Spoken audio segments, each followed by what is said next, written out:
بسم اللہ الرحمن الرحیم۔ چراغ ٹی وی میں خوش آمدید۔ ہمارا آج کا جو ٹاپک ہے، اللہ کے ولی کون ہیں؟ اللہ تعالیٰ ہی کے لیے سب تعریفیں ہیں جو رب العالمین ہے۔ وہ اپنے نیک و صالح بندوں میں جسے چاہتا ہے اپنے خصوصی فضل و کرم سے نوازتا ہے، اپنی قربت عطا فرماتا ہے، اسے ولی اللہ کا درجہ و مرتبہ مرحمت فرماتا ہے۔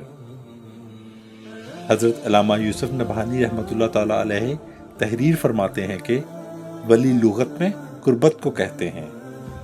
تو جب بندہ کثرت اطاعت اور زیادتی اخلاص کی وجہ سے پروردگار عالم کے قریب ہوتا ہے اور اللہ رب العزت اپنی رحمت، فضل اور احسان سے اپنے بندے کے قریب آ جاتا ہے، تو یہ دونوں قرب مل کر ولایت کا خمیر اٹھاتے ہیں۔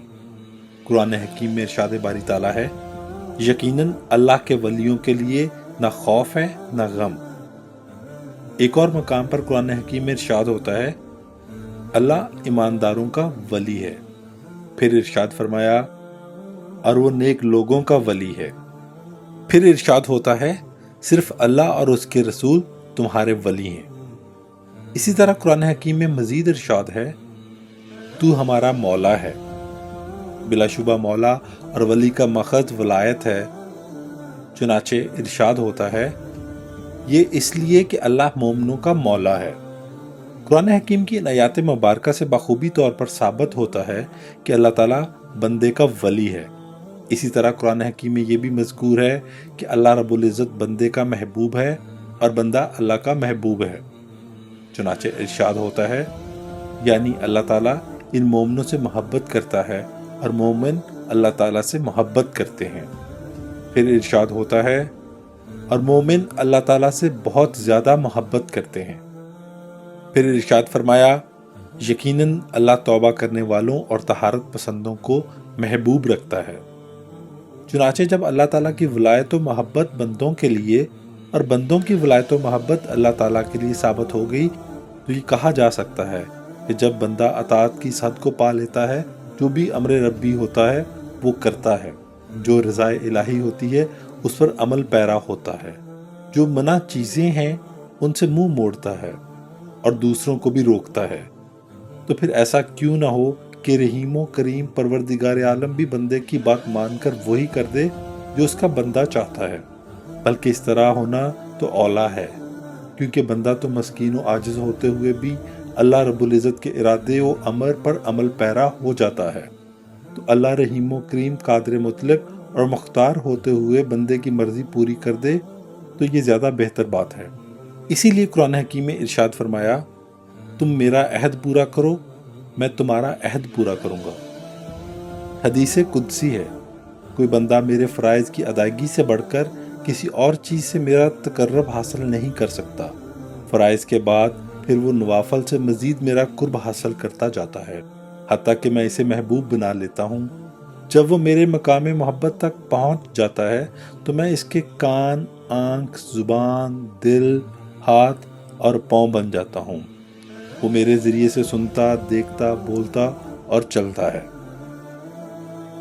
امام فخر الدین رازی رحمۃ اللہ تعالیٰ علیہ اس حدیث پاک کے تحت تحریر فرماتے ہیں، جب بندہ اللہ تعالیٰ کی اطاعت پر ہمیشگی اختیار کرتا ہے تو وہ اس مقام پر پہنچ جاتا ہے جو اللہ تعالیٰ نے فرمایا ہے کہ میں اس کا کان اور اس کی آنکھ بن جاتا ہوں۔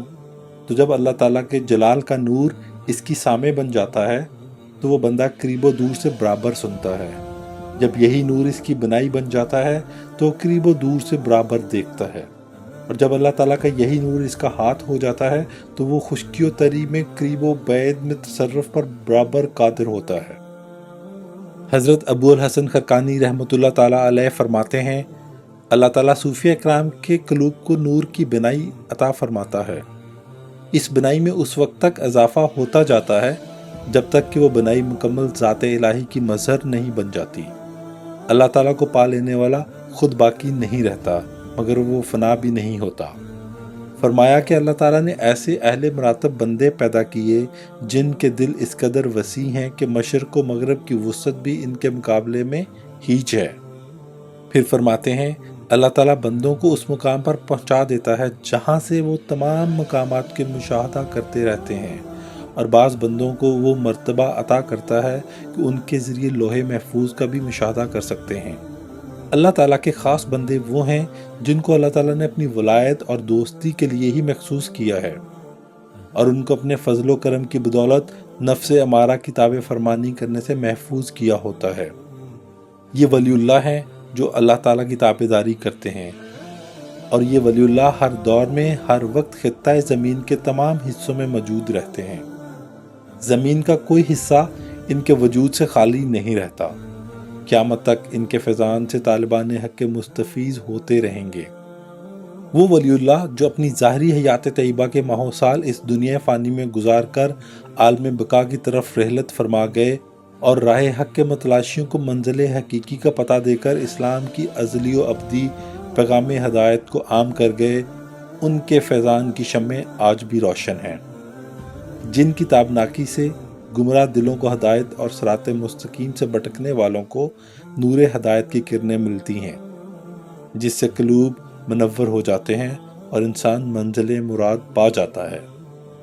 بلا شبہ ان کی زندگیاں اللہ تعالیٰ اور اس کے پیارے رسول کریم صلی اللہ علیہ وآلہ وسلم کی اطاعت و محبت میں گزری۔